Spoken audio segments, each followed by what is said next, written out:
Congratulations. Thanks for coming in. Thank you very much for having me. You broke a lot of new ground last night. First Muslim mayor of New York, first Democratic Socialist, first mayor to win more than 1 million votes in, 3 decades, youngest mayor in more than a century.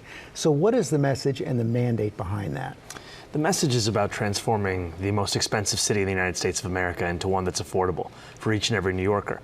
And what New Yorkers across the 5 boroughs gave us last night was a mandate to pursue the most ambitious affordability agenda the city has seen since the days of Fiorello LaGuardia. And it's time that we start to deliver it. Well, let's dig into that, because you're talking about a rent freeze, you're talking about free buses, you're talking about free childcare. Can you do that without raising taxes? I think you can do that, and I think you have to raise taxes on the top 1% of New Yorkers who make more than $1 million a year, and you do that by raising taxes by them 2%.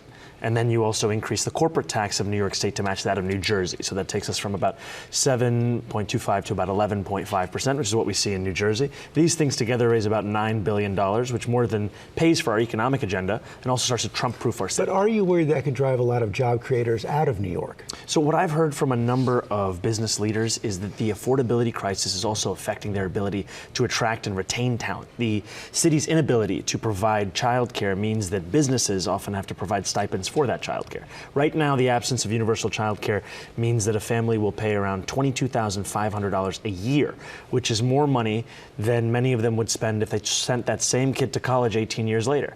And it is time for city government to actually step up to the responsibility that it has. Not just the city government, that kind of a tax increase is going to require the state as well, including the governor, Kathy Hochul. Is she on board? You know, I'm proud to have Governor Kathy Hochul's endorsement and the endorsement of our agenda, specifically universal childcare. And I've said time and again, I think these are the 2 most direct and straightforward ways to raise this revenue. If there are other ways to raise this funds, the most important thing is that we actually fund this agenda. You said that President Trump was watching you last night. It appears that he was watching you. And it also appears that he and other Republicans are trying to make you the poster boy of the Democratic Party. Mike Johnson, the Speaker of the House, calls you a true extremist and a Marxist.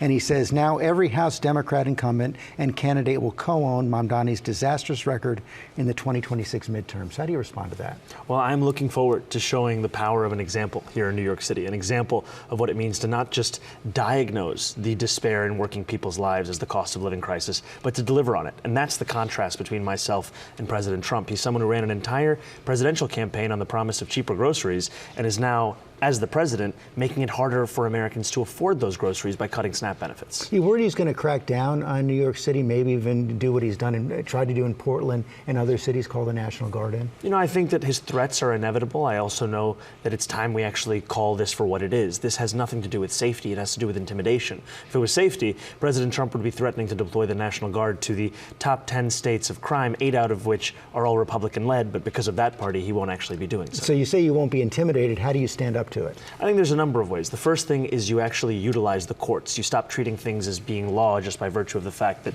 President Trump is saying them. You can look at the example of California, where you find the Attorney General, the Governor, and the Mayor of LA coming together, filing a lawsuit in opposition to the deployment of the National Guard. A federal judge found in their favor, and the Attorney General estimated that for every dollar they spent, they recovered more than $30,000 in funds that would have otherwise been seized by the federal government. How about crime? Have you convinced Commissioner Tisch to stay on the police commissioner? You know, I've made my decision to retain Commissioner Tisch, and I've done so because Eric Adams had stacked the upper echelons of the NYPD with incompetence and corruption. She came in, started to tackle that, deliver accountability, and reduce crime across the 5 boroughs. That is what we would build upon under a Mamdani administration, in addition to creating a Department of Community Safety to tackle the mental health and homelessness crisis head on. You've made your decision. Has she made hers? I am looking forward to continue to having conversations with her and to assembling a government of the best and the brightest to deliver on this agenda. You know, last night you also said you wanted to reach out to New Yorkers who didn't vote for you. Probably highest on that list is Jewish New Yorkers. It looks like there was about a 30-point gap,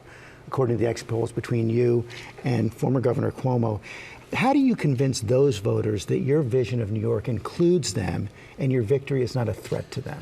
You know, I was on the M57 not too long ago, which is the slowest bus in New York City, 4.9 miles an hour. And I was seated next to a woman who introduced herself to me as a speech therapist. And she told me that she was Jewish, and she said that her daughter is a huge fan and phone banks from college and that she wasn't so sure.